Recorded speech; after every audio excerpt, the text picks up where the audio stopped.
Bueno, bienvenidos a la sexta clase.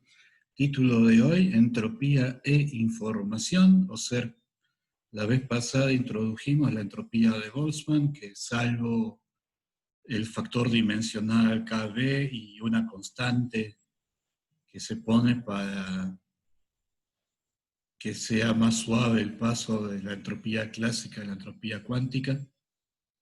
O sea, salvo esas dos cosas que no son muy significativas, es esencialmente el valor medio de menos el logaritmo de f. Y básicamente el tema de la clase de hoy es qué significa que la entropía sea menos el promedio del logaritmo de f. La vez pasada vimos una interpretación, que es que de alguna forma medía cuán desparramada estaba la probabilidad en el espacio de estados de una partícula. La idea es que si la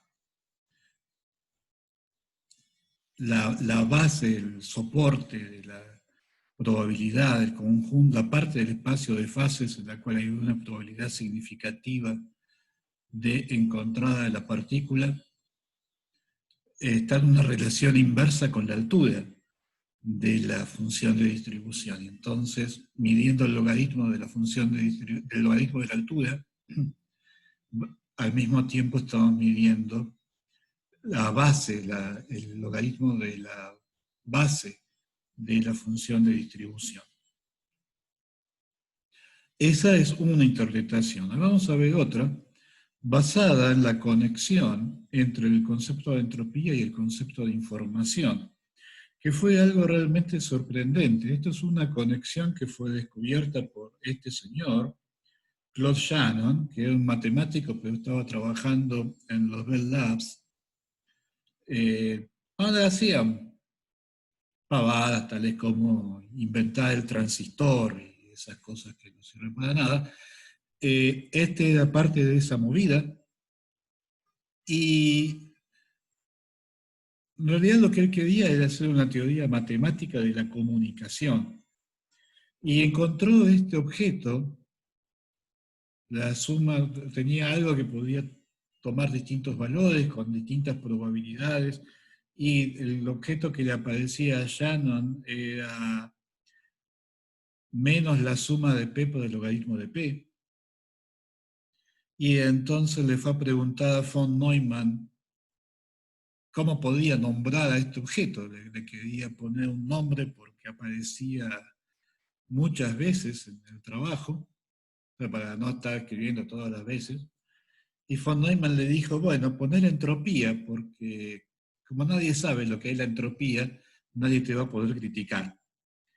Y así fue, le puso entropía. Y todo eso puso a pensar a la gente y en algún momento se dieron cuenta que era la entropía, que Shannon había redescubierto la entropía de Boltzmann en el contexto de la teoría de la comunicación.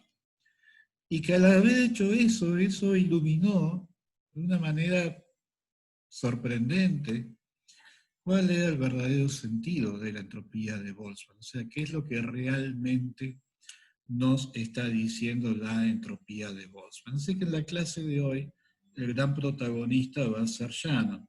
Lo que pasa entonces es que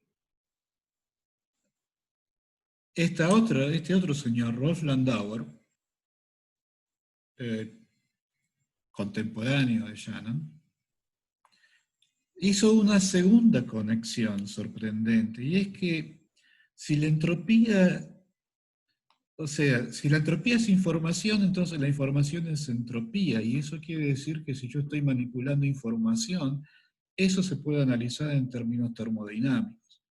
Y entonces la conclusión a la que llegó Rolf Landauer era que así como en termodinámica un proceso irreversible está limitado por la condición de que la variación de entropía tiene que ser mayor o igual que el cociente entre el calor intercambiado y la temperatura,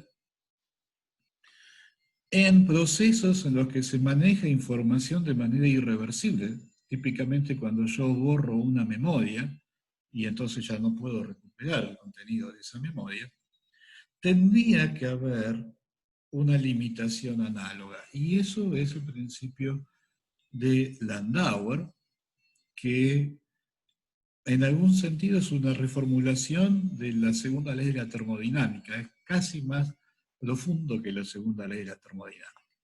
Así que en la clase de hoy el objetivo es discutir la relación entre entropía e información, y la clase del martes que viene, el objetivo va a ser discutir, entre otras cosas, el principio de Landauer.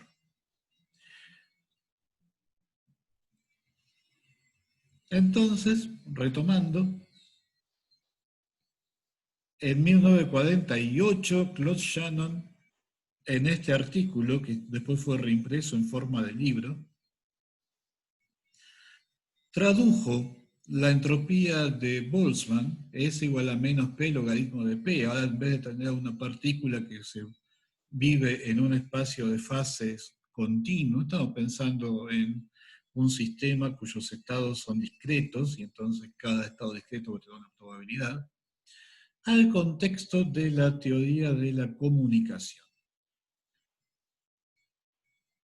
Básicamente, la pregunta de Shannon era cómo se puede transmitir información de una manera eficiente.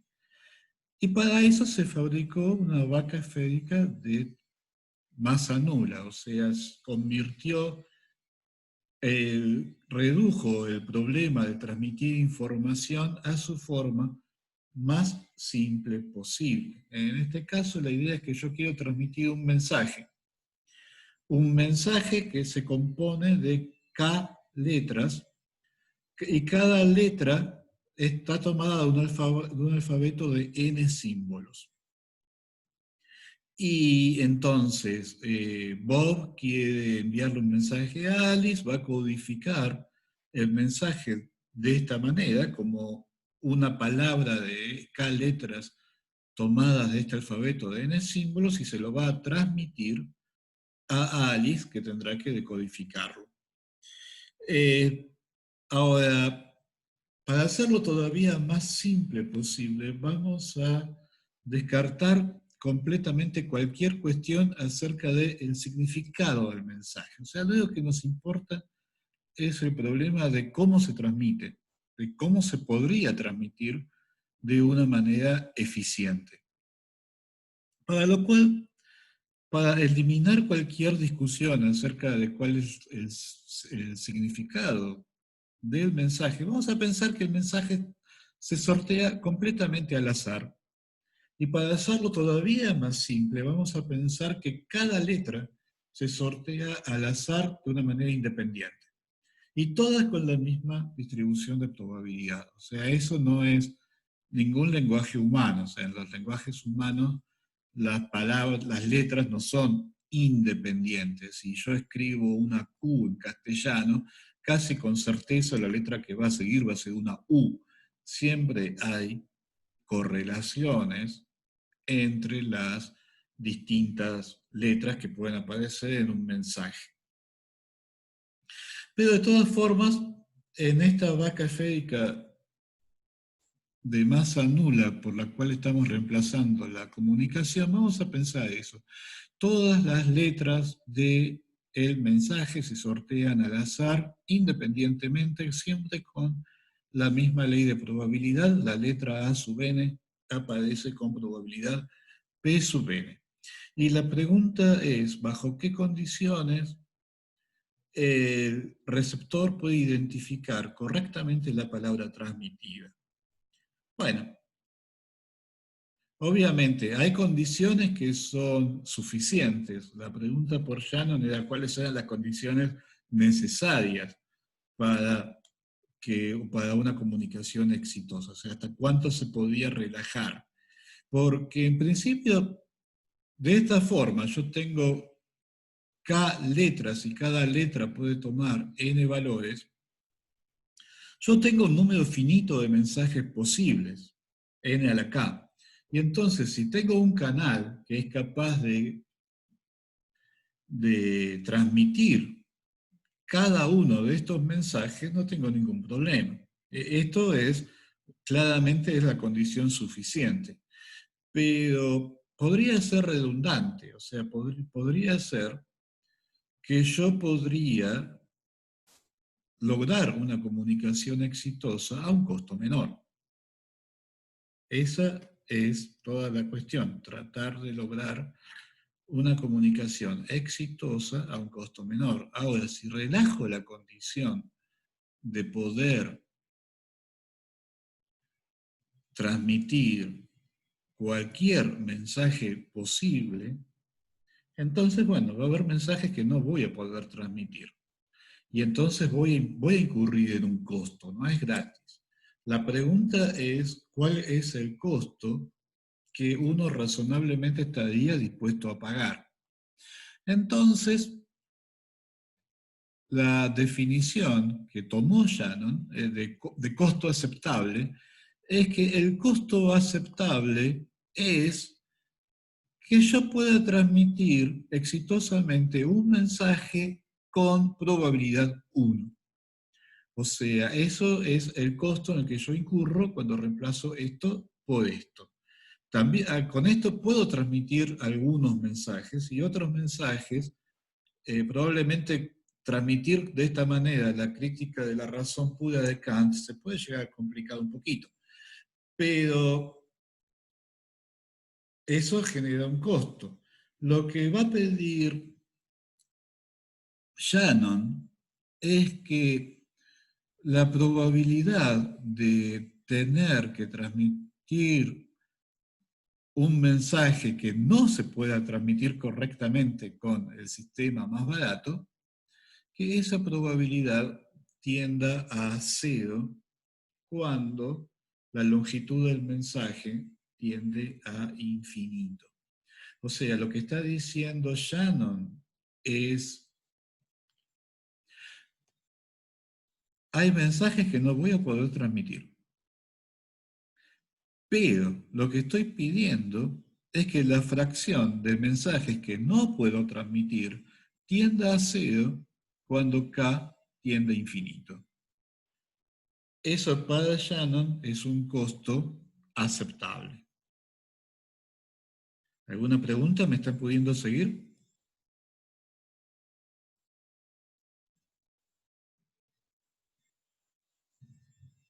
Porque ahora empiezan las fórmulas.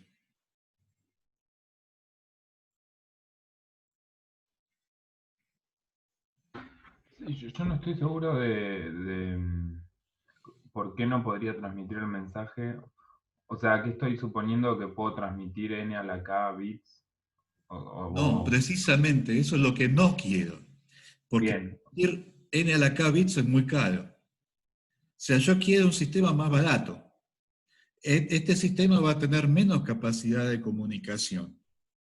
O sea, básicamente, resulta que, no veo la cuestión probabilística igual. O claro, sea, los indios quieren transmitir, eh, digamos, si quieren transmitir 100 mensajes, 99 son acerca de si viene o no viene Caster, y uno es la crítica de la razón pura de Kant.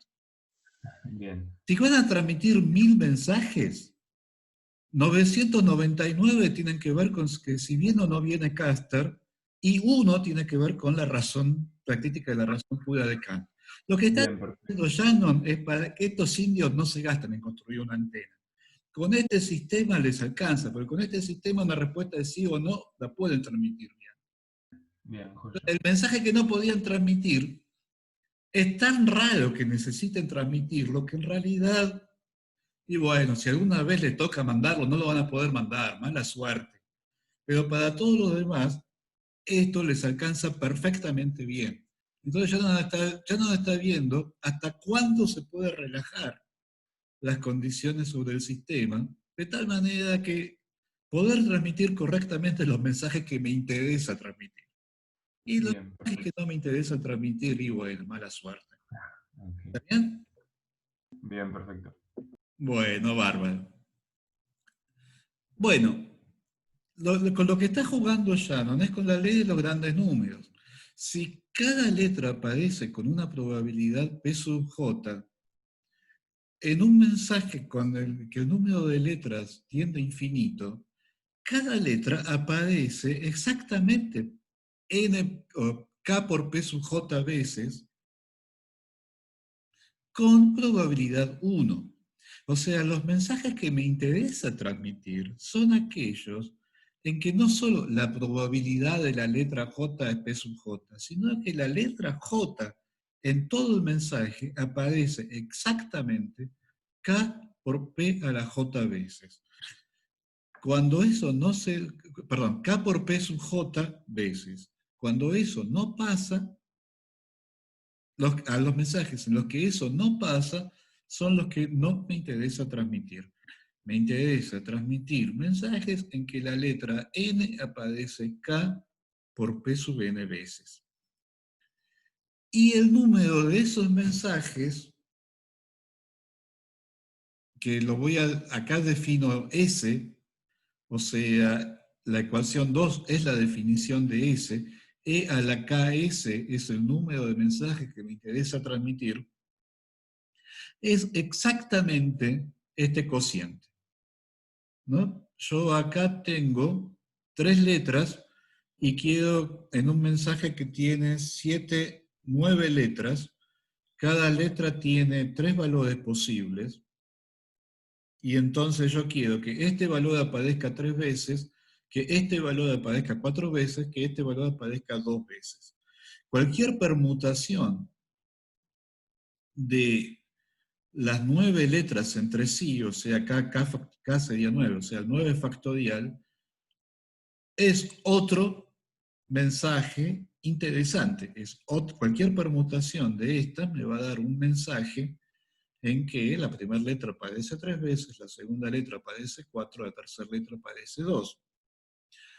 Pero, si la permutación solamente cambia estas 4 entre sí, no es simplemente otro mensaje, es el mismo mensaje.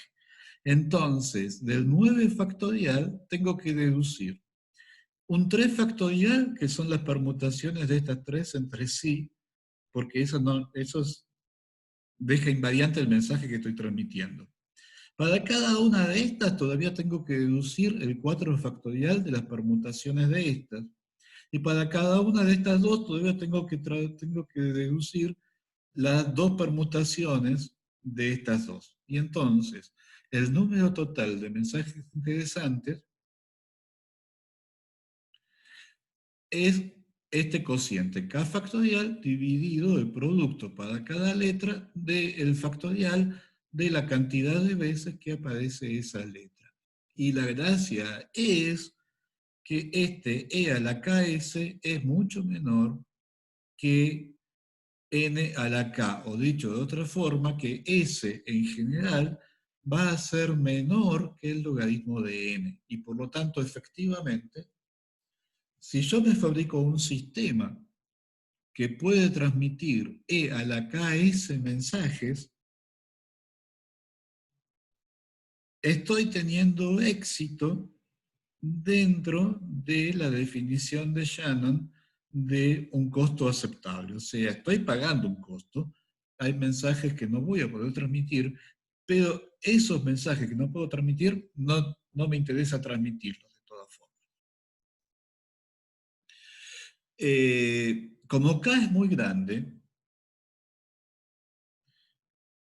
cuando yo uso esta fórmula, no tengo que sacar el logaritmo de todo esto y dividir por K. Entonces me van a quedar logaritmos de factoriales.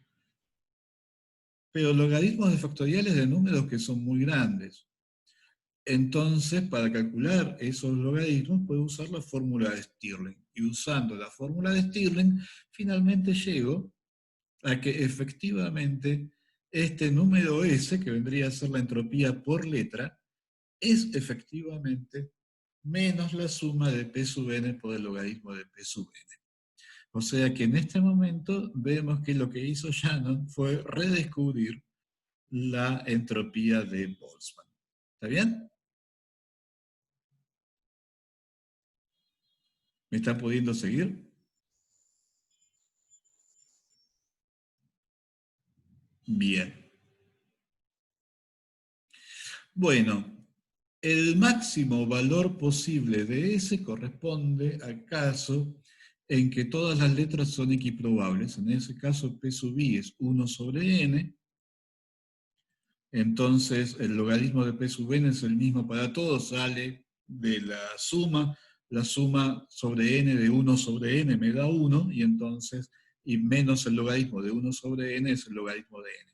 O sea que en ese caso recuperamos la mal llamada fórmula de Boltzmann, es igual acá al logaritmo de la de, en este caso sería n. Se más llamada porque en realidad la de esa fórmula la escribió Planck. Boltzmann jamás la había escrito de esa manera.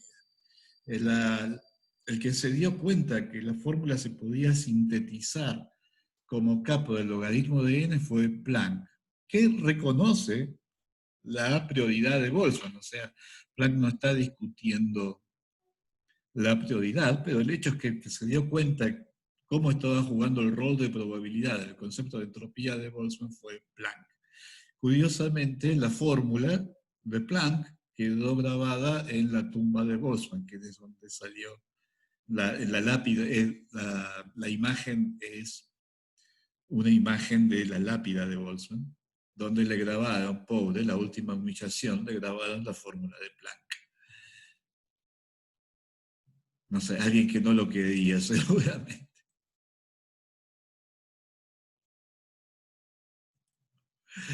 Bueno, entonces, el valor máximo posible de S es el logaritmo de n. Esto es un gráfico de la función menos x por el logaritmo de x. Lo que tiene de interesante, se ve que la función vale 0, ya sea cuando la probabilidad es 0 o cuando la probabilidad es 1. O sea que una letra que aparece con certeza no contribuye a la probabilidad, y una letra que no aparece, que no pueda aparecer nunca, tampoco contribuye a la entropía.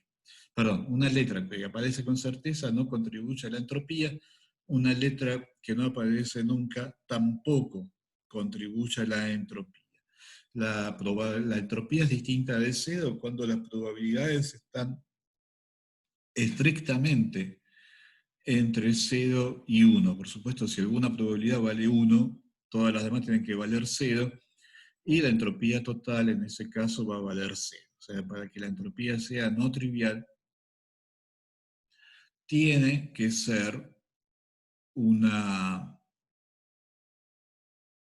las probabilidades tienen que estar estrictamente entre 0 y 1.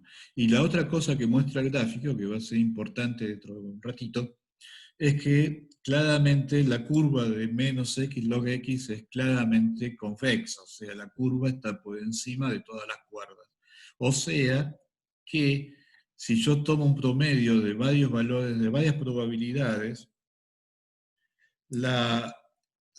esta función menos x logaritmo de x evaluada en el promedio es menor o igual que el promedio de la función evaluada en cada uno de los puntos. ¿Está bien? Esa propiedad esa propiedad de convexidad va a ser importante dentro de un ratito.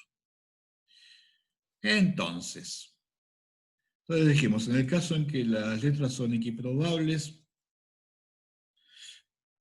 una interpretación posible de esta función S es que S expresa cuántas preguntas binarias tengo que hacer para averiguar la próxima letra. O sea, si la próxima letra puede tomar dos valores con probabilidad 0 o 1, con probabilidad 1 medio cada uno, o sea, 0 o 1 con probabilidad 1 medio, el proverbial bit. Entonces yo hago una pregunta, ¿cuánto vale? Y ya está, tengo la respuesta, se acabó. Ahora, si la próxima letra podría tomar 4 valores, 1, 2, 3, 4, esto es un esquema tipo Bob and Alice, ¿no? Alice sabe qué letra es, y Bob tiene que adivinar la letra haciéndole preguntas a Alice. Por supuesto que si yo tengo 4 letras posibles, A, B, C, D, claramente con 4 preguntas vos podés averiguar cuál es la letra. Acá la cuestión es cuál sería el número óptimo. Y 4 es excesivo, porque en realidad Bob podría preguntar si la letra es A o B. Y Alice le contesta sí o no. Bueno, si le contesta sí, con la próxima ya está. Y si con la próxima pregunta. Y si le contesta que no, bueno, la próxima pregunta va a ser si la letra es C. Y ya con esa ya está, porque si la respuesta es otra vez no, quiere decir que D y se acabó.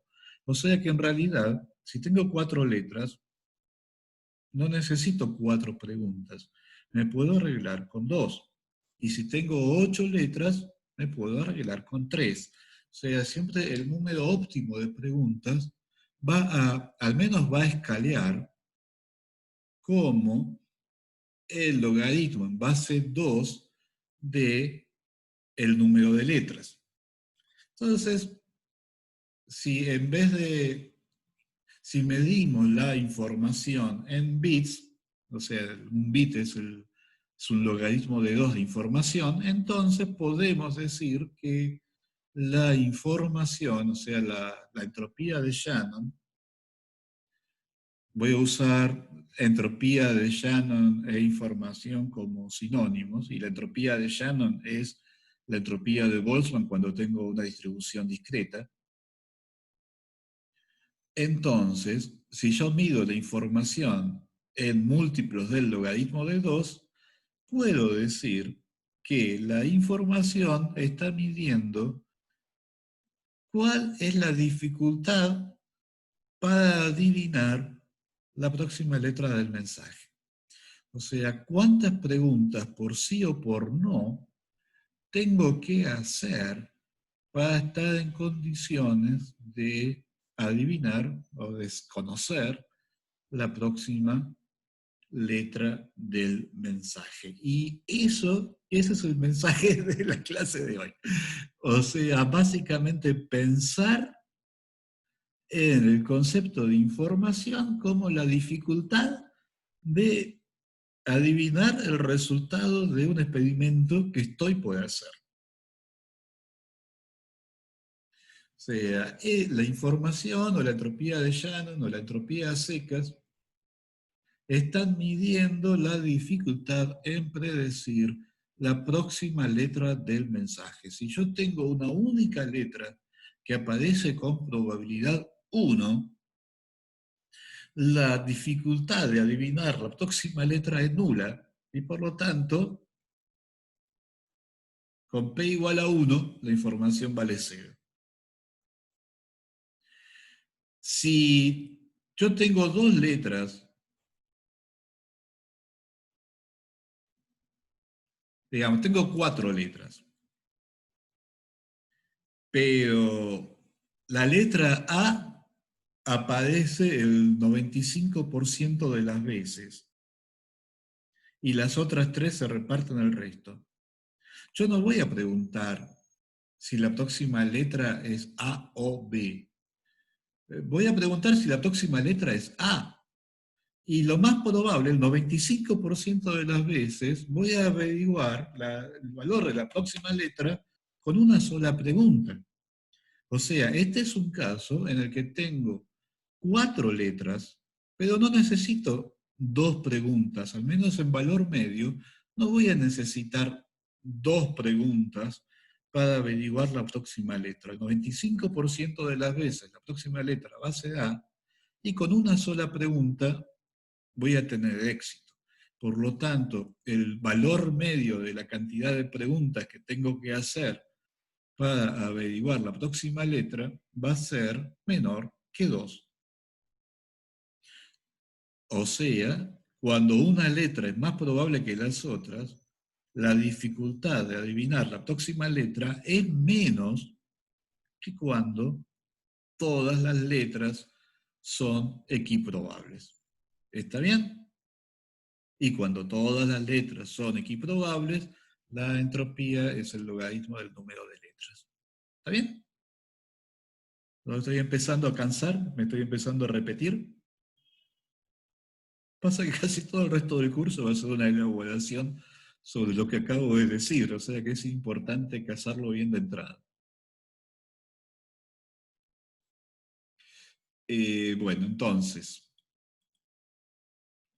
por analogía, podemos interpretar la entropía de Boltzmann como la información contenida en el estado de un sistema físico. O sea, estamos pensando la mecánica estadística a la Boltzmann, o sea, un sistema compuesto por K unidades que interactúan débilmente entre sí.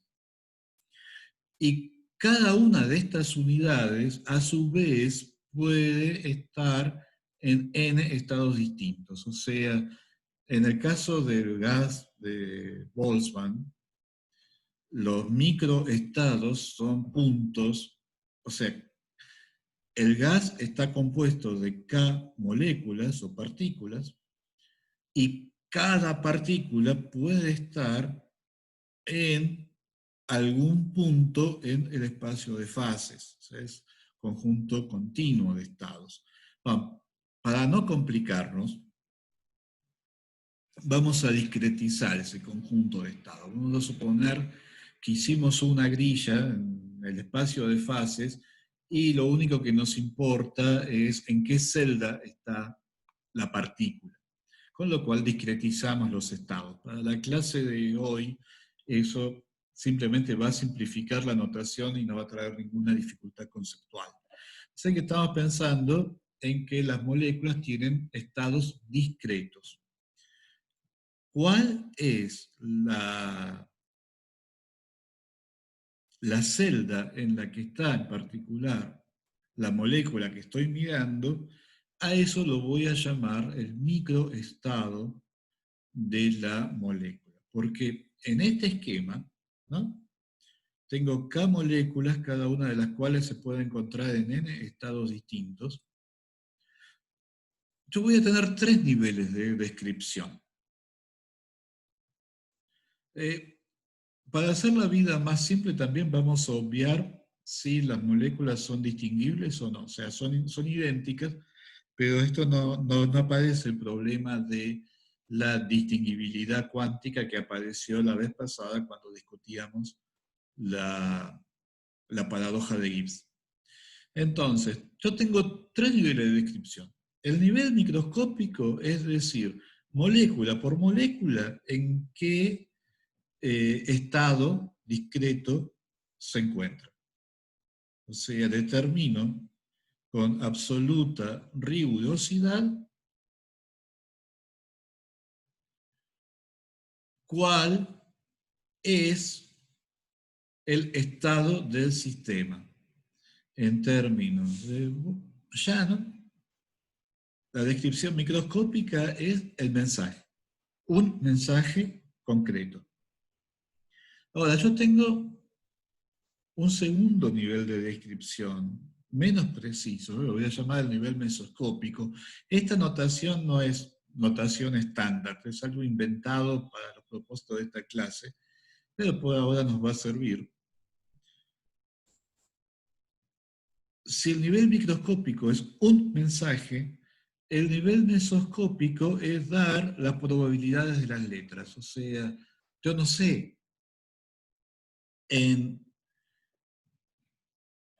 qué lugar de la grilla cayó la quinta molécula, pero sé cuál es la probabilidad de que caiga en los distintos lugares de la grilla.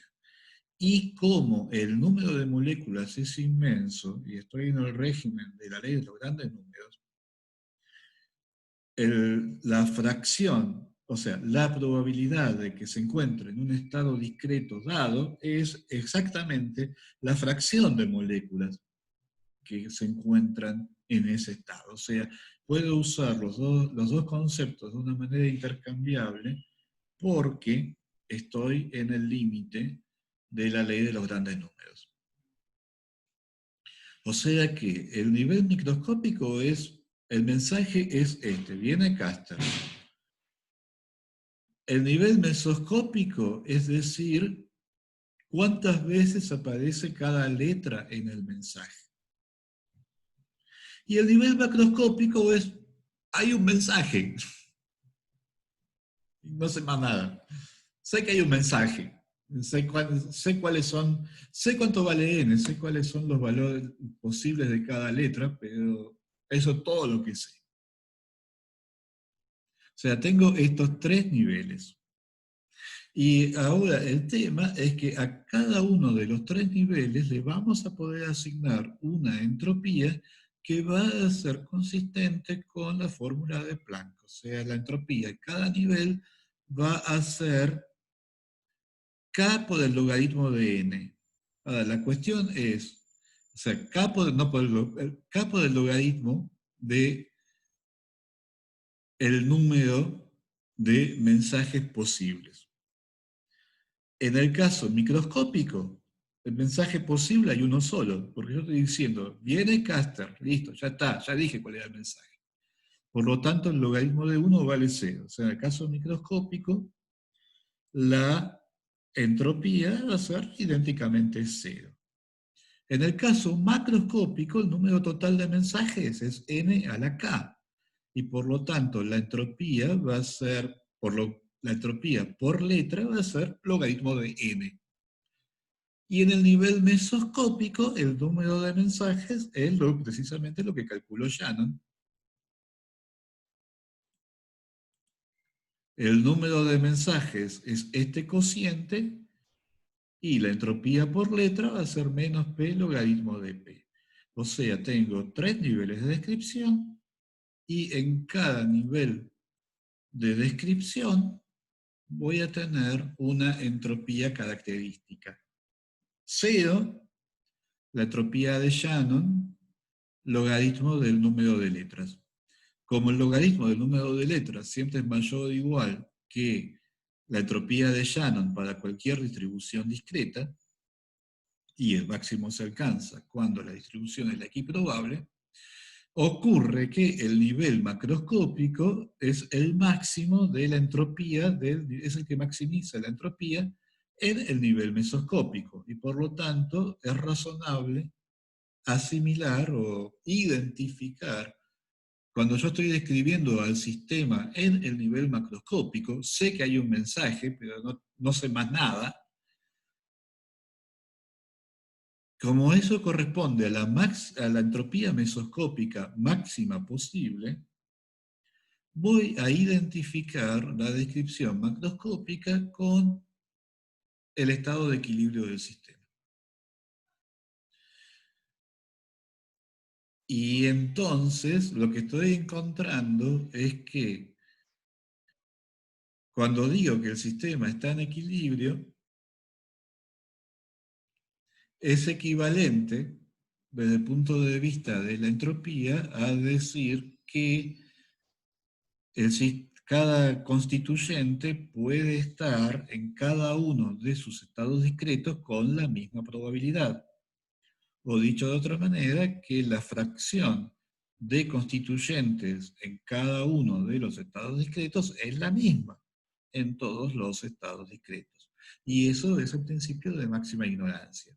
Cuando no sé cuál es la distribución, me conviene asumir que la distribución es la equiprobable. Para los que ya hicieron teórica 3, lo que estoy describiendo es lo que se llama un ensamble microcanónico. Los otros ensambles van a aparecer más adelante en el curso. O sea, esto de que la descripción de equilibrio, el estado en equilibrio, corresponde a una distribución equiprobable de los estados de los constituyentes, es lo que en Teórica 3 les enseñaron como el ensamble microcanónico. ¿Está bien? ¿Se siguió todo esto?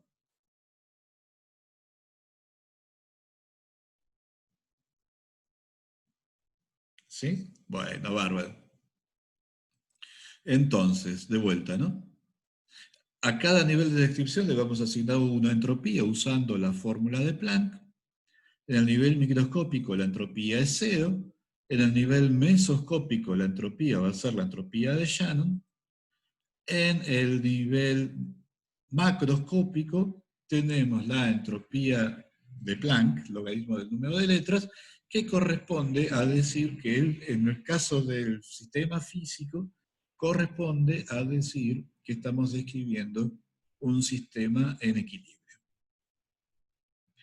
Si yo sé más, o sea, esto es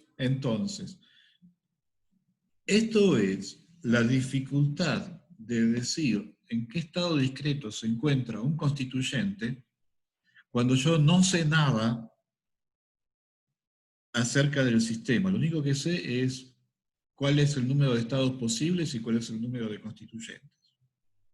Si yo sé más, si yo sé que el sistema está muy caliente, entonces es más fácil predecir cuál va a ser el estado de un constituyente. Y por lo tanto la entropía va a ser más chica.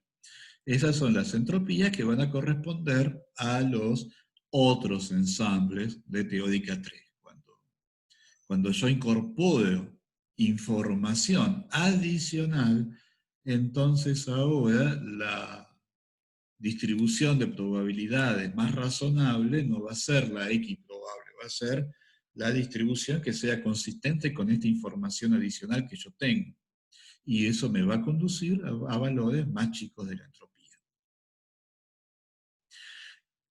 Yo puedo hacer, lo mismo lo puedo hacer, si en vez de estar pensando en la física estadística, la estoy pensando a la Boltzmann, la estoy pensando a la Gibbs, es lo mismo, solo que ahora lo que para Boltzmann es un gas, para Gibbs es un ensamble, o sea, un ensamble es un gas de gases. Es un ensamble tal es que en un ensamble es un gas cuyos constituyentes son copias del gas de Boltzmann. Cada constituyente del ensamble es un gas completo.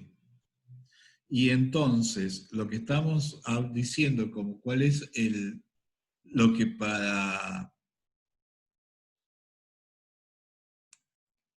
Bueno, y teniendo en cuenta eso, bueno, cada gas puede estar, por ejemplo, en algunos de sus E a la K por S estados mesoscópicos. Y entonces ahora N va a ser la entropía de Shannon de un constituyente, perdón, N va a ser E a la K por la entropía de Shannon de un constituyente, y el número total de estados posibles del ensamble va a ser este N grande por N negrita por el número de copias del gas que yo tengo en el ensamble.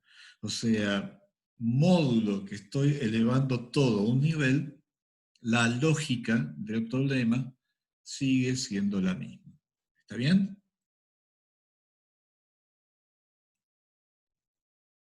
Estas son cosas que hay que pensarlas, porque estoy diciendo, es como avanzar en espiral, estoy diciendo siempre básicamente lo mismo, pero siempre cada vez con una pequeña diferencia. Entonces hay que sentarse y pensar bien cuál es el paso de esta espiral, cuál es la diferencia de una iteración a la iteración siguiente. ¿Está bien?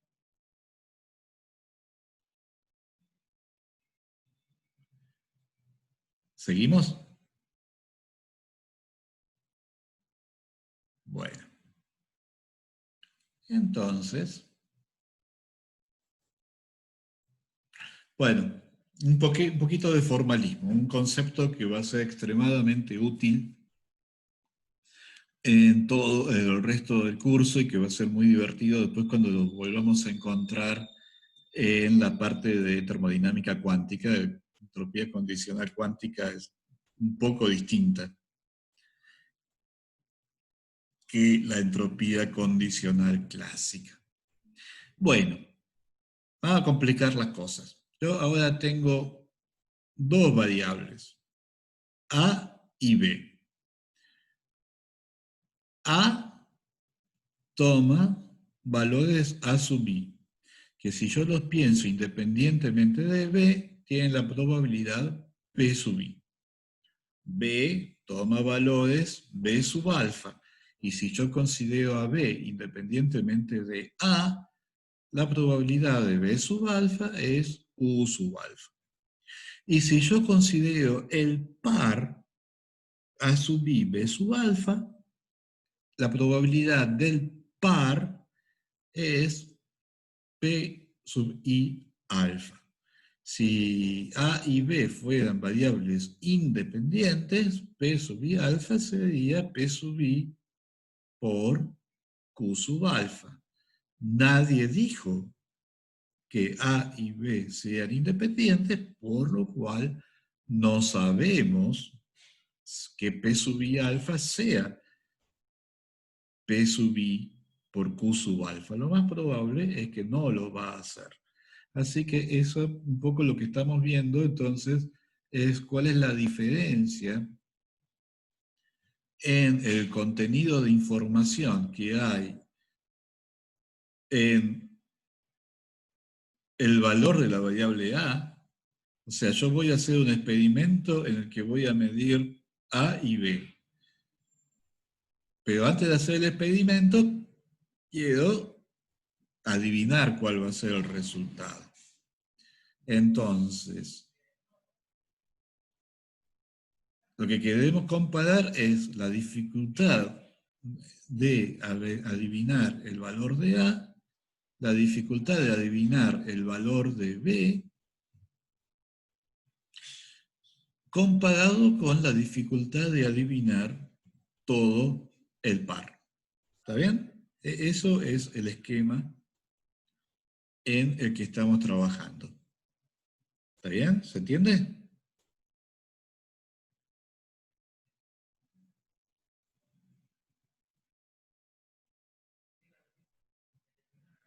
Bien. Entonces, yo tengo tres distribuciones de probabilidad, ¿no? La probabilidad de A, la probabilidad de B y la probabilidad del par. Cada una de estas va a estar asignada a una entropía de Shannon. Simplemente aplicar las fórmulas. Si uno sabe el valor de A, entonces ahora la probabilidad relevante para la variable B ya no es más la probabilidad, ya no es más Q sub alfa. Ahora es la probabilidad condicional. Como habíamos visto en la primera clase, la probabilidad condicional de B sub alfa A sub J es la probabilidad del par dividido la probabilidad de A. O sea, esto es simplemente es la definición de probabilidad condicional que vimos en la primera clase del curso. Asociada, esto finalmente, si yo fijo J y dejo que B recorra los valores posibles, esto también es una distribución de probabilidad, ¿no? Suma 1, la suma sobre alfa de los P sub J alfa me da el P sub J, son todos no positivos, etcétera, etcétera. Entonces, esta es una cuarta ley de probabilidad a la cual le puedo calcular su entropía de Shannon y obviamente va a depender, o podría depender, de quién es J. O sea, para distintos valores de J, la fórmula 9 me va a dar valores distintos. Entonces, lo que se define como la entropía condicional de B dado A no es la entropía de Shannon de la probabilidad condicional para ningún valor de A, sino que es el promedio de la entropía de la probabilidad condicional tomado el promedio sobre todos los valores posibles de la variable A. O sea, tengo que calcular la entropía de Shannon de la distribución de probabilidad condicional para cada uno de los valores de A y después tomo el promedio pesado por la probabilidad de cada uno de estos valores. ¿Está bien? Esto es la definición de la probabilidad condicional. ¿Está?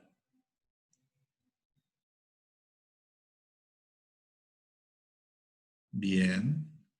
Bueno, entonces, lo que viene ahora son tres propiedades muy simples de la entropía condicional. O sea, la entropía condicional está midiendo cuál es mi expectación acerca de cuál va a ser la entropía de Shannon de la distribución de probabilidad condicional. O sea, lo que estoy diciendo es, yo sé cuánto vale A, cuánto espero que me va a costar adivinar B cuando sé lo que vale A. Entonces, las probabilidades son estas. La entropía del par es la entropía de A más la entropía condicional. O sea, la dificultad de adivinar el valor de A del par es la dificultad de adivinar el valor de A más la información necesaria, suplementaria, para adivinar B cuando yo ya sé quién es A. Tiene bastante sentido. La demostración es una línea, es la ecuación 11. Esto es básicamente haber escrito la definición de estos dos términos y después uno distribuye el logaritmo, se da cuenta que hay una serie de sumas que dan resultados conocidos, porque aún le queda la suma sobre alfa de los P sub J alfa, bueno, eso ya sabemos que vale P sub J, y así siguiendo, y cuando terminan, cuando se posa el polvo, lo que queda del lado derecho es simplemente la entropía del par. La suma sobre alfa de PJ alfa, logaritmo de PJ alfa. Así que la información necesaria para adivinar el par es la afirmación necesaria para adivinar A, más la información suplementaria para adivinar B cuando yo ya sé quién es A. Después, por la propiedad de convexidad de la función menos x logaritmo de x, ¿no?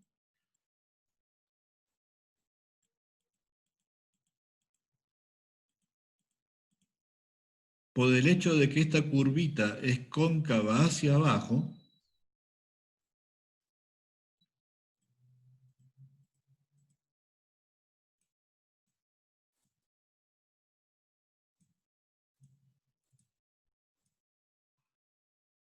porque esa curva es cóncava hacia abajo, vale que la entropía condicional de B dado A siempre es menor o igual que la entropía de B. O sea, si yo ya sé quién es A,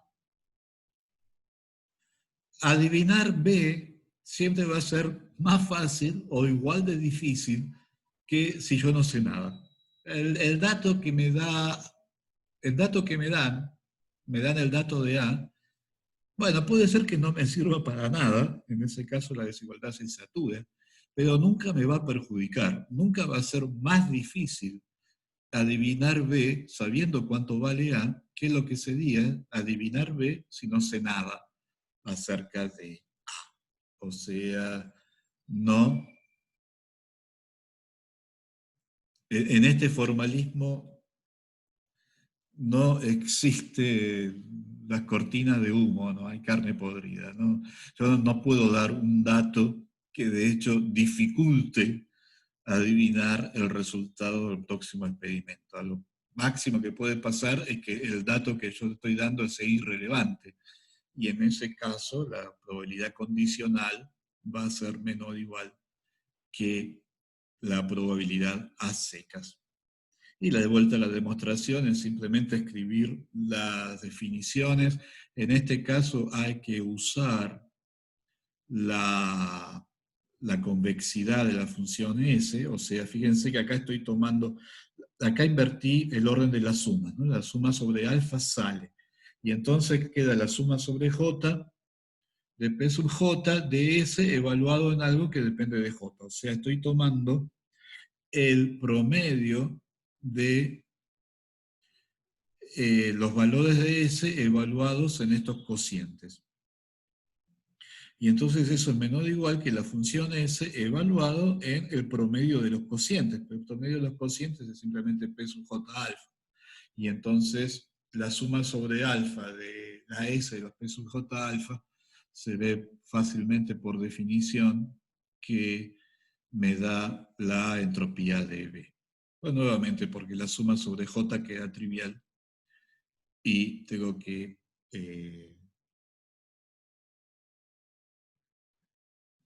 me queda solamente expresada la suma sobre alfa.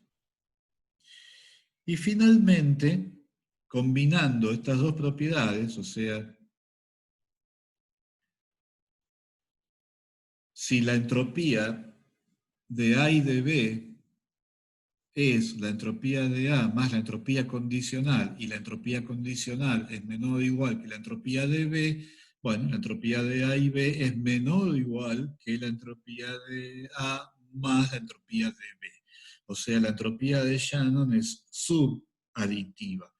Ahora, cuando A y B son independientes, entonces acá vale la igualdad y por lo tanto en ese caso sí es aditiva. La extensividad de la termodinámica, de la entropía termodinámica, vale cuando estoy combinando sistemas que no interactúan entre sí. Entonces el estado de un sistema es independiente del estado del otro subsistema. ¿Sí? Cuando tengo interacciones de largo alcance, por ejemplo, estoy teniendo en cuenta la interacción gravitatoria, no es cierto que la entropía de 2 botellas de gas sea 2 veces la entropía de una botella, porque ahora las 2 botellas se están interactuando entre sí, y los estados de cada una de las botellas no son más independientes.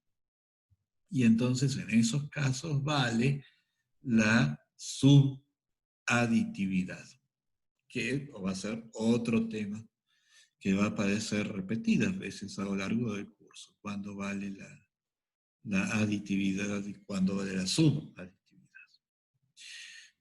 Y una cosa curiosa es que, bueno, nosotros justificamos de alguna forma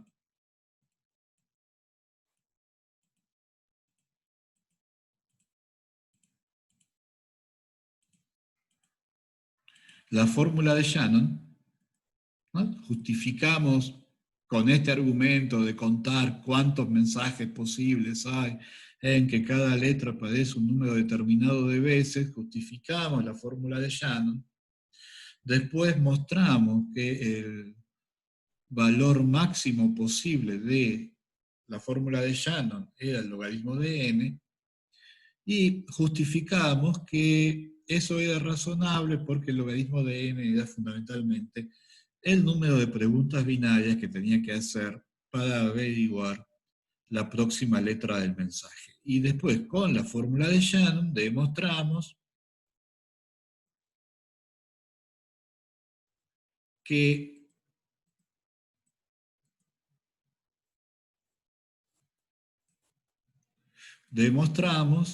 la entropía de AB era la entropía de A más la entropía de B dado A. Bueno, resulta que yo también lo puedo hacer al revés. O sea, yo puedo empezar justificando, bueno, el tema de las preguntas binarias, que en el caso de equiprobabilidad, o sea, solamente cuando tengo una distribución equiprobable, en ese caso, la entropía va como el logaritmo de n. Y la justificación la dio Planck. Él dijo, si yo tengo dos sistemas independientes, la entropía es aditiva, pero las propiedades son multiplicativas. Bueno, la operación que me convierte productos en sumas es el logaritmo, por lo tanto la entropía tiene que ir como el logaritmo de la probabilidad. Y si es menos el logaritmo de 1 sobre n, bueno, entonces es el logaritmo de n. O sea que yo puedo justificar, sin todo este aparato, puedo justificar la fórmula de Planck en el caso equiprobable. El tema es que si yo acepto entonces la fórmula de Planck en el caso equiprobable y acepto que para adivinar cuánto vale el par AB, yo tengo que poder adivinar A y después tengo que poder adivinar B dado A, aceptando la fórmula de Planck en el caso equiprobable y aceptando esta formulita para la entropía condicional, puedo demostrar la fórmula de Shannon. O sea, la fórmula de Shannon menos la suma de P log P es la única fórmula que satisface, se reduce al logaritmo de n en el caso equiprobable y satisface esta condición, esta propiedad para la entropía condicional. ¿Está bien? ¿Se entendió eso? Todavía no lo demostré, esto fue el enunciado, pero ¿se entendió el enunciado? Bien. Entonces, la propuesta sería, hagamos el recreo ahora, de hecho más tarde que lo que lo hacemos normalmente. Cuando volvemos, vamos a ver la demostración de esto que les acabo de decir, que es muy sencilla, y después vamos a ver otra de las encarnaciones del concepto de entropía. O sea, uno de los temas del curso es las distintas encarnaciones del concepto de entropía en distintas áreas. Y la que vamos a ver es cómo reencarnó el concepto de entropía en la teoría de sistemas dinámicos, en cuyo contexto se llama la entropía de Kolmogorov-Sinai. Y esto marca todo un evento, porque si lo miran bien, es la primera vez que el homenajeado no tiene dos fechas, tiene una sola. O sea que muestra que estamos avanzando rápidamente en el tiempo. O sea, dentro de poco los homenajeados no solo van a tener una sola letra, sino que van a ser gente que yo calificaría de joven. Bueno, ¿hacemos el recreo?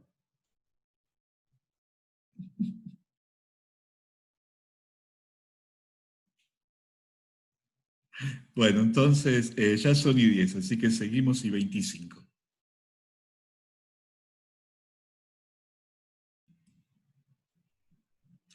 Bueno, habíamos quedado que teníamos que demostrar que si yo acepto la fórmula de Planck en el caso equiprobable y acepto esta fórmula para la entropía condicional, entonces la única expresión posible para la entropía es efectivamente la fórmula de Shannon.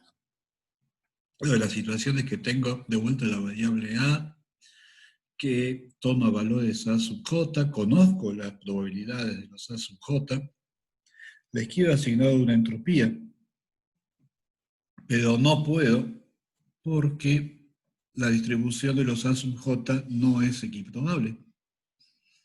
Y estamos asumiendo que yo solo sé asignar entropía a distribuciones equiprobables, en cuyo caso vale la fórmula de Planck.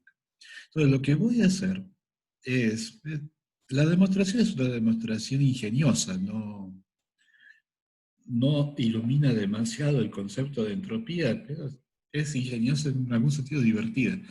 Lo que voy a hacer es, yo tengo la variable A y el problema que tengo es que la distribución de los valores de A no es equiprobable.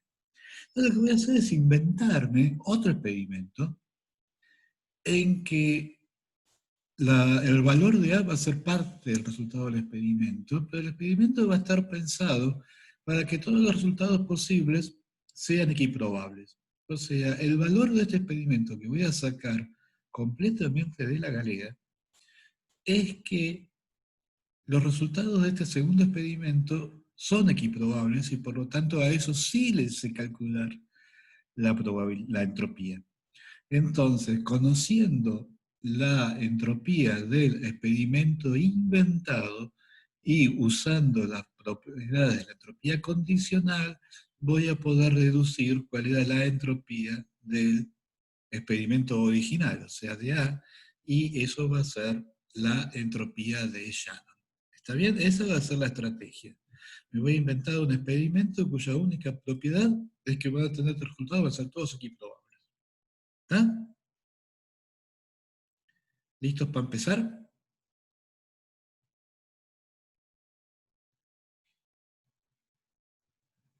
Bueno. ¿Este experimento qué va a hacer? Bueno, voy a sortear la variable A, tal como hacía siempre. Eso me va a dar alguno de los A sub j con probabilidades que no son equiprobables.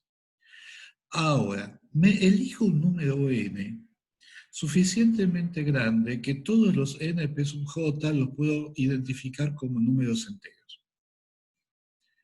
N va a ser enorme, pero no importa. O sea, siempre va a haber un n tal que la diferencia de cualquier np sub j a un número entero va a ser completamente despreciable. Y entonces, conociendo el valor de A, voy a sortear una nueva variable que va a tomar valores, los valores posibles van a ser n por p sub j, valores posibles, todos con igual probabilidad. O sea, si la probabilidad de A sub j es un décimo y yo sé que multiplicando por 20, no, digamos, multiplicando por 150, todos los np sub j los puedo aproximar por números enteros, entonces, si me dio un resultado que tiene probabilidad de un décimo, 150 por un décimo me va a dar 15. O sea, me voy a inventar un dado de 15 caras. Voy a sortear un número aleatorio entre 1 y 15 con la misma probabilidad para todos los resultados. Y eso va a ser el B sub J alfa, o sea, J, porque depende del valor de A que me había dado antes, el que tenía probabilidad de un décimo, y alfa va a ser lo que va a decir cuál va a ser el resultado entre 1 y 15. O sea, todos los B sub J alfa tienen la misma probabilidad dado el valor de A sub J. Si me da otro valor de A, bueno, invento otra serie de valores A sub J. O sea, el número np sub J va a ser distinto para distintos valores de A, no importa. O sea, claramente A y B no son independientes, porque podría haber valores de A en que np sub j es un número muy grande, podría haber valores de A en que np sub j es un número muy chiquito y que por lo tanto los valores de B voy a saber cuánto pueden valer. O sea, de ninguna forma estoy diciendo que el resultado de B sea independiente del resultado de A, para nada. Lo que estoy diciendo es que para un dado valor de A, todos los valores posibles de B que son consistentes con ese valor de A, esos son equiprobables. ¿Está bien? ¿Se entendió?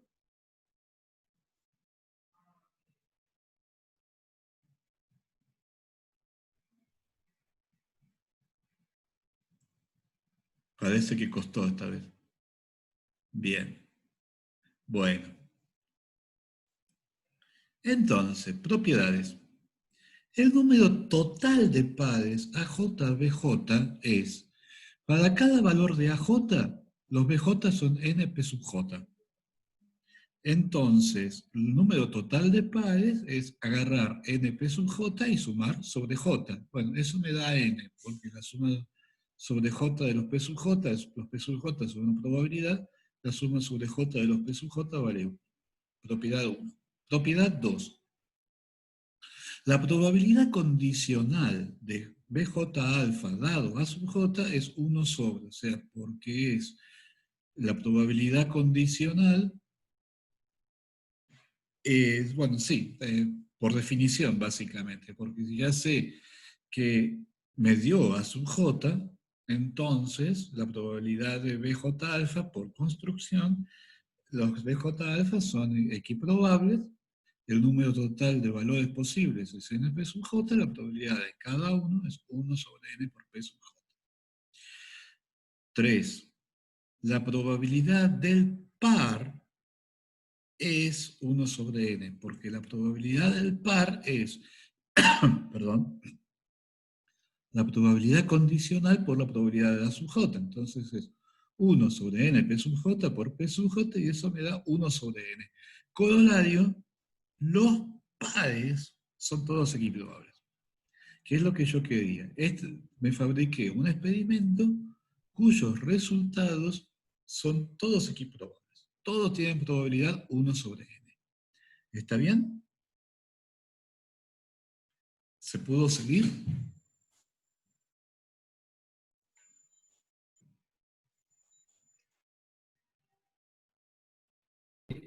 Esteban, tengo una duda sobre, es el máximo, ¿no? El n, o sea, es el máximo que yo tengo que agarrar, o algún múltiplo de todos los... N es un número inmenso, después va a desaparecer.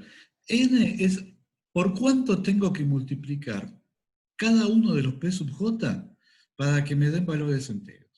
Está Obviamente, bien, pero nunca van a ser después... exactamente enteros. Yo puedo asumir, puedo empezar demostrando el teorema para el caso en que los P sub J son todos racionales.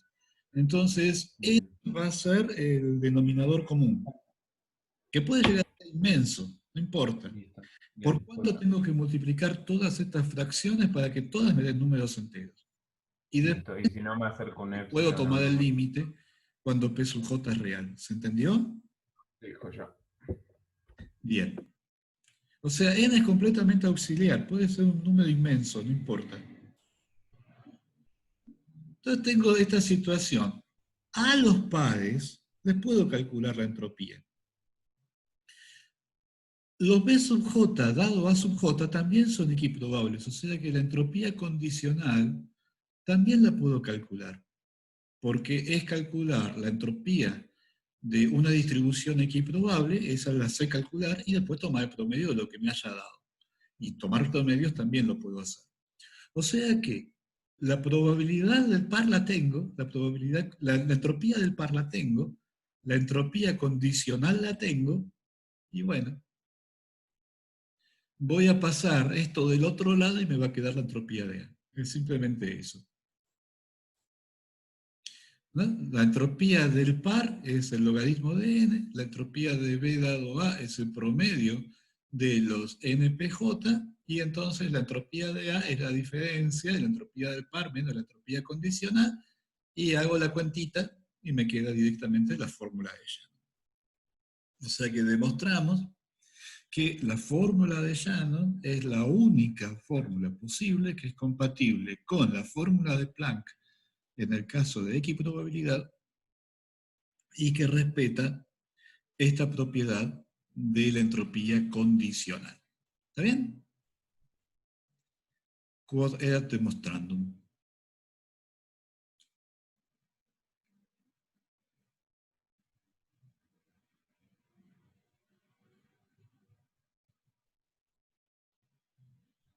¿Alguien más que me confirme? Está bien, si podría repetirlo. A ver, ¿qué parte? ¿Querés que repita el enunciado del teorema o alguna parte de la demostración?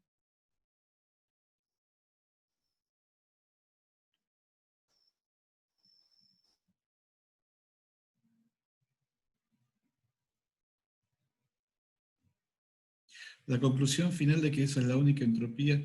Claro, porque fíjate, yo tengo el experimento A, que es sortear el valor de A. Una vez que sorteé el valor de A, sorteo el valor de B. Los resultados de B son todos equiprobables y por lo tanto yo conozco la entropía. ¿Cuán difícil es adivinar B cuando me dicen quién es A? Bueno, es el logaritmo de n por PJ, porque es un caso equiprobable, y los casos equiprobables yo sé que va de la fórmula de Planck. ¿Cuál es la entropía condicional? La entropía condicional es el valor de expectación de la entropía de B dado a J. O sea, para un valor dado de AJ, la entropía condicional es el logaritmo de n por PJ, multiplico cada uno de estos por PJ, sumo, eso me da la entropía condicional.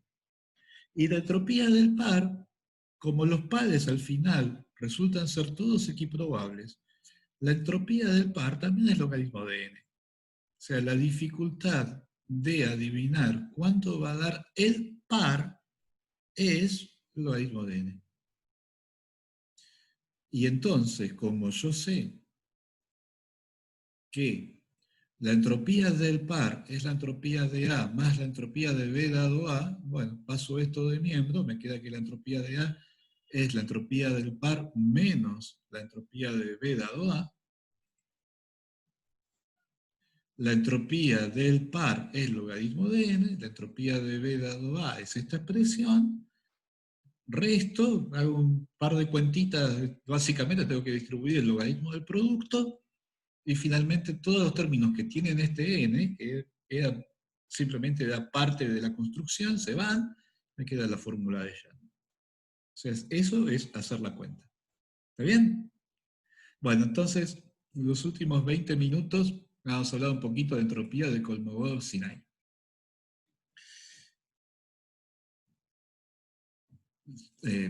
Designada en homenaje a dos enormes matemáticos soviéticos que hicieron ambos, sobre todo Sinai, sobre todo en teoría de sistemas dinámicos, Kolmogorov, bueno, toda la teoría de probabilidad está basada en los axiomas de Kolmogorov, no sé si eso les dice algo.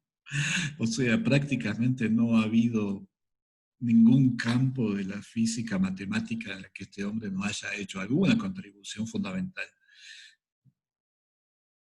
Y lo que sí quiero que quede claro es que yo no pienso tratar la entropía de Kolmogorov-Sinai con ningún nivel de rigor. O sea, esto es para los que todavía no hicieron la materia de sistemas dinámicos, vayan y háganla, porque hay cosas muy lindas en ese tema. O sea, esto es más que nada para motivar a que hagan la materia de sistemas dinámicos y entonces iban a poder encarar este objeto con algún nivel de rigurosidad. Y si no, al final les voy a tirar una referencia, que un libro hermoso, y donde ahí sí que está todo lo que uno quiere, todo lo que uno puede llegar a querer saber acerca de la entropía de Kolmogorov-Sinai. Bueno, en realidad falta una cosa, pero a lo mejor se las digo. O sea que entropía de Kolmogorov-Sinai o entropía KS. Bueno, la situación es la siguiente. Queremos medir la propiedad de un sistema físico, los resultados posibles son los A sub J. O sea, estoy en la misma situación que al principio de la clase cuando hablamos de la entropía de Boltzmann. Voy a discretizar el espacio de fases. Después puedo tomar el límite en el que el volumen de cada celda en el espacio de fases tiende a cero. Pero la construcción se hace así. Primero se hace con celdas discretas de volumen finito.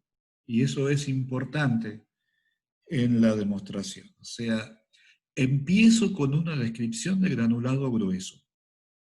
Empiezo con una partición del espacio de fases en celdas de un volumen finito. Y después, si quiero, tomo el límite cuando el volumen de estas celdas tiende a cero. ¿Está bien? Entonces tengo un conjunto discreto de resultados. Conocer el resultado del experimento no me va a dar el estado microscópico del sistema. No me dice en qué punto del espacio de fases está. Me dice que está en una cierta celda, que tiene un volumen finito. Y estas celdas, entonces, se dan con probabilidades P sub J. Ya por todo lo que vimos en la primera mitad de la clase, sabemos que la dificultad en predecir el resultado de este experimento, que lo voy a hacer a las 12 en punto, porque soy muy puntual, la dificultad de predecir el resultado de este experimento va a estar dada por la entropía de Shannon de la distribución P sub J. ¿Está bien? ¿Está bien? ¿Se escuchó bien? ¿Se pudo seguir? Bien. Nada, para complicar las cosas. Voy a medir a las 12 en punto y después voy a volver a medir a las 12 y cuarto o a las 12 y 10. A las 12, 7 minutos, 30 segundos. Y ahora la pregunta es, si yo sé cuánto me dio a las 12, ¿cuánta información necesito para predecir la medición de las 12 y 7? O dicho de otra forma, si yo sé cuánto dio a las 12, acuérdense, el resultado de las 12 no me identifica una trayectoria, me identifica una condición inicial para la trayectoria. Lo único que me dice es que la condición inicial estaba en una cierta celda en el espacio de la fase. La celda tiene un volumen finito. Entonces, con esa información, yo puedo predecir el resultado de la próxima medición. ¿O qué más necesito para poder predecir el resultado de la segunda medición? ¿Necesito tanta información como antes? ¿Es como si yo no hubiera medido nada? ¿Con lo que medí a las 12 me alcanza para predecir lo que voy a medir a las 12 y 7? ¿O algo en el medio? ¿Está bien? Y lo vamos a complicar. ¿Qué pasa si yo mido n veces? O sea, yo ya medí n veces. ¿Con eso me va a alcanzar para predecir la n más 1? ¿O voy a necesitar más? Esa es la pregunta. Habiendo medido n veces, con un n muy grande, ¿puedo ya predecir la n más 1? ¿O voy a necesitar algo más? No puedo evitar consignar que este experimento se hizo. Lo hizo Kepler con las mediciones de Tycho Brahe de la posición de Marte. Y a Kepler, con 5, le alcanzó para determinar la órbita de Marte, con lo cual podía predecir la posición de Marte en cualquier punto futuro. O sea que en este caso, en el caso de Kepler, la respuesta es, después de 5 veces, ya tiene toda la información que necesita para determinar la órbita de Marte. Por supuesto, una elipse, una de las cosas que descubrió Kepler en el camino, que la órbita de Marte, vista desde el Sol, era una elipse. Para determinar una elipse con 3 mediciones hubiera alcanzado, pero el problema es que Kepler estaba midiendo desde la Tierra, y la Tierra se mueve, entonces necesitó 2 más, pero con 5 le alcanzó. O sea que la situación que estaba planteando no es tan ideal. Hay eventos históricos que se describen con mucha precisión acerca de, con este esquema. Y si quieren leer más acerca de cómo lo hizo Kepler, bueno, ahí tienen una referencia. Así que, después de esto, volvemos a Kolmogorov y Sinaí. Y la entropía de Kolmogorov-Sinaí, precisamente lo que está midiendo es la información necesaria para predecir la medición n más 1, dados los n resultados anteriores. O sea, si yo medí n veces, ¿qué información necesito para poder determinar las n más 1? Bueno, en el límite en que n tiende a infinito, para eliminar la dependencia con n, y para que no dependa de la propiedad A, lo que dicen Kolmogorov-Sinaí es calcule esto para todas las propiedades posibles, o sea, para todas las formas posibles de partir el espacio de fases, y después agarre la que le dé el valor más chico. O sea, si el valor más chico es 0, es 0. La pregunta es, entonces, si existen sistemas dinámicos para los cuales el ínfimo de la entropía de Kolmogorov-Sinaí tomado sobre todas las particiones posibles del espacio de fases, identificando que toda partición equivale a medir alguna propiedad, porque yo le asigno un número a cada celda en la partición, y bueno, y digo que la propiedad es la que vale ese número dentro de esa celda. Entonces,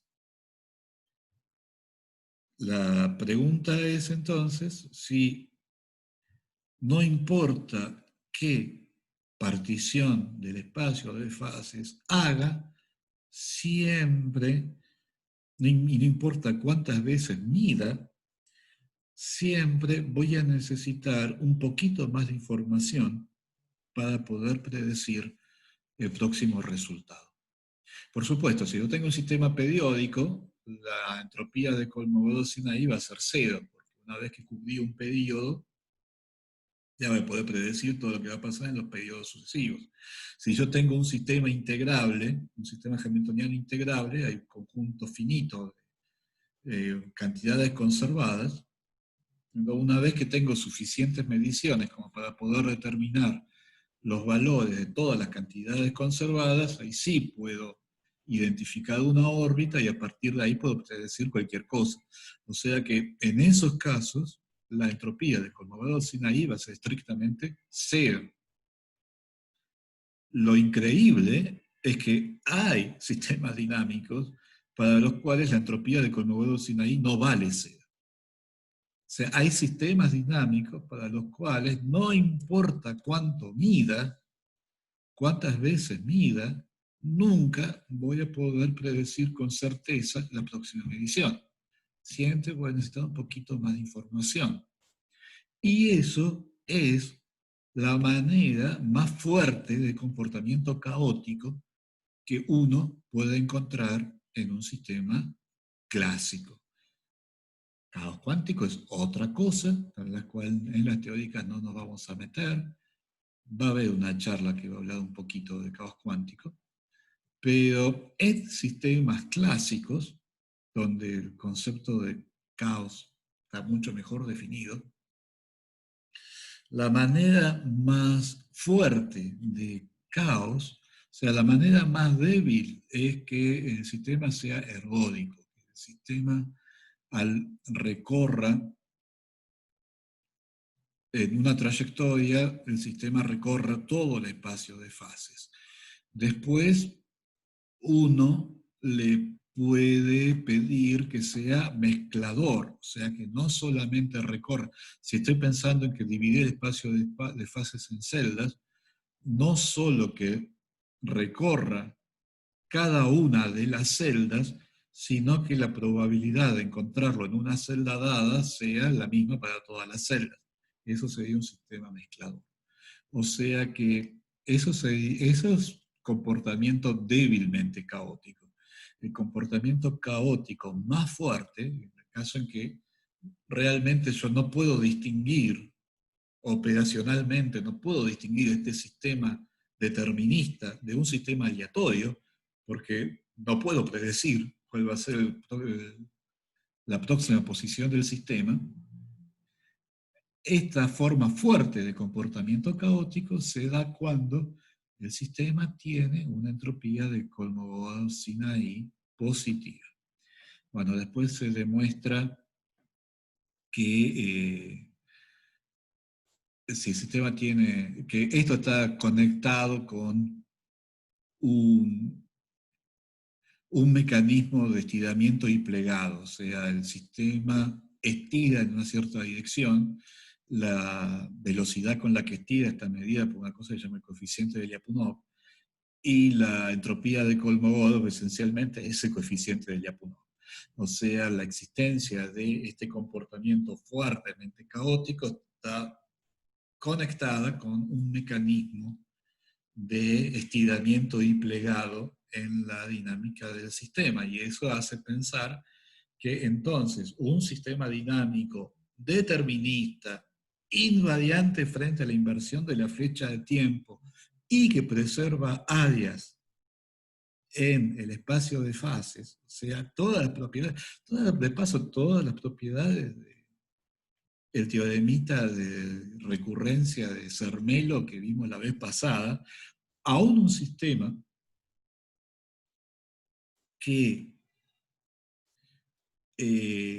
satisface todas esas propiedades, todavía sigue teniendo, puede tener una entropía de Kolmogorov-Sinaí positiva. O sea, todavía el sistema genera entropía en su propia dinámica. No hay ningún rompimiento fuerte de la flecha del tiempo. La dinámica es perfectamente reversible frente a la flecha del tiempo. Pero yo estoy haciendo una descripción parcial del sistema, porque dividí el espacio de fases en celdas de volumen finito. No importa cuán chico sea, pero es finito. Y en esas condiciones lo que veo es que me aparece un concepto de irreversibilidad naturalmente, porque la dinámica del sistema naturalmente por sí sola genera entropía, que es la entropía de Kolmogorov-Sinaí. Está mal llamada, porque en realidad la entropía de Kolmogorov-Sinaí no es una entropía, es una tasa de producción de entropía. Es la derivada de la entropía respecto del tiempo. Pero módulo ese detalle, lo que está mostrando la entropía de Kolmogorov-Sinaí, es que en algún sentido hay una irreversibilidad implícita en la caoticidad del sistema dinámico, que efectivamente el sistema dinámico genera entropía, no por una rotura de la flecha del tiempo, sino porque yo estoy haciendo una descripción parcial del estado del sistema.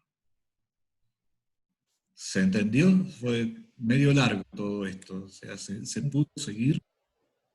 Sí, me queda una sola pregunta que es respecto a qué es la minimización, o sea, ¿qué es lo que varía? ¿Es la cantidad de celdas del espacio de fases? Claro, porque a lo mejor, viste, yo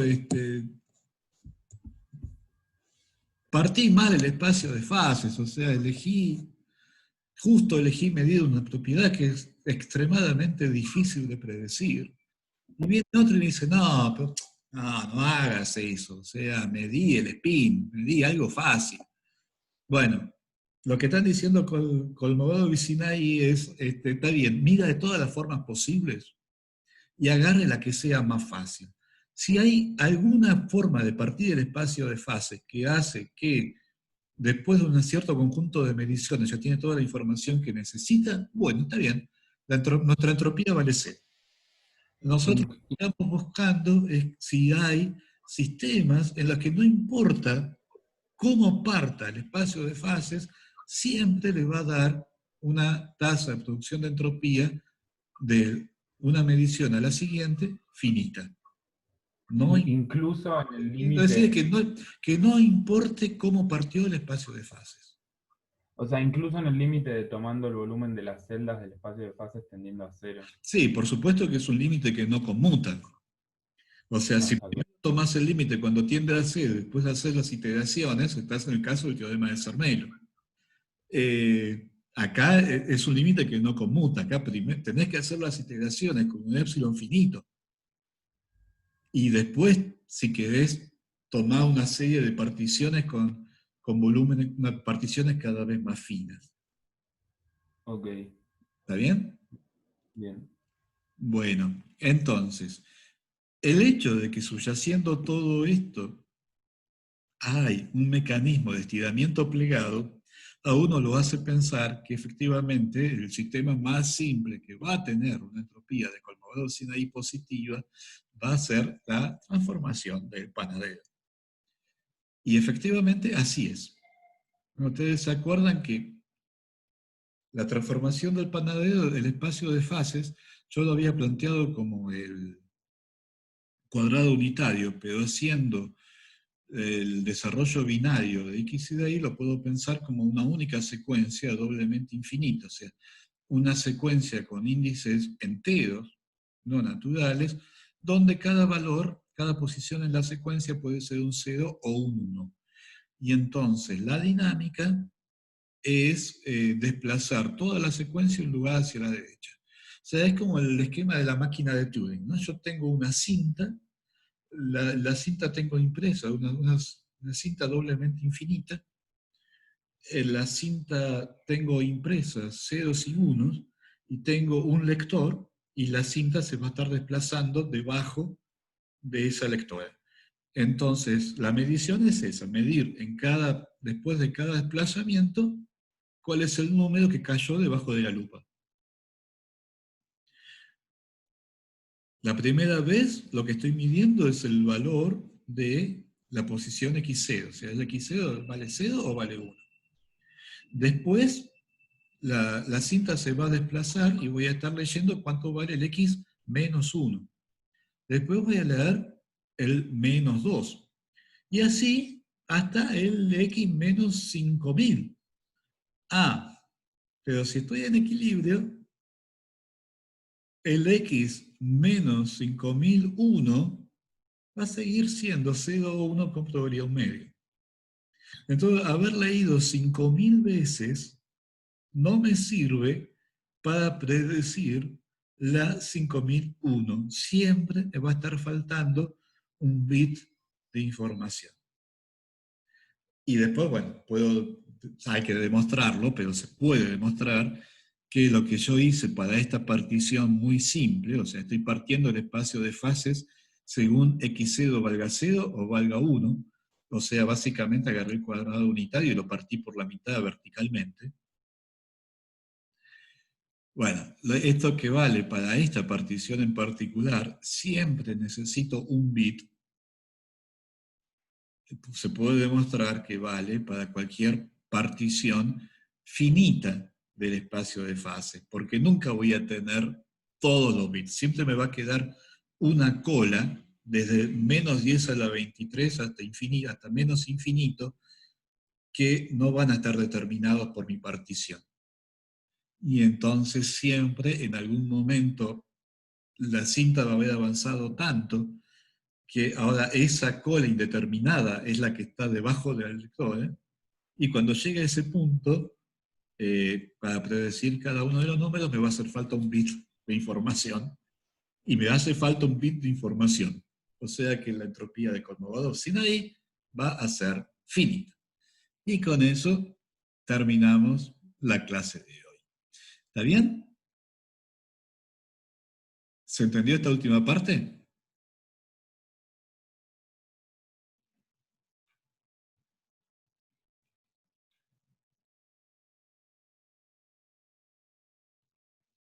Bueno. ¿Alguien más? Por acá siempre habla más o menos el mismo. Y eso tiene muy poca información. Preferiría una distribución más equiprobable.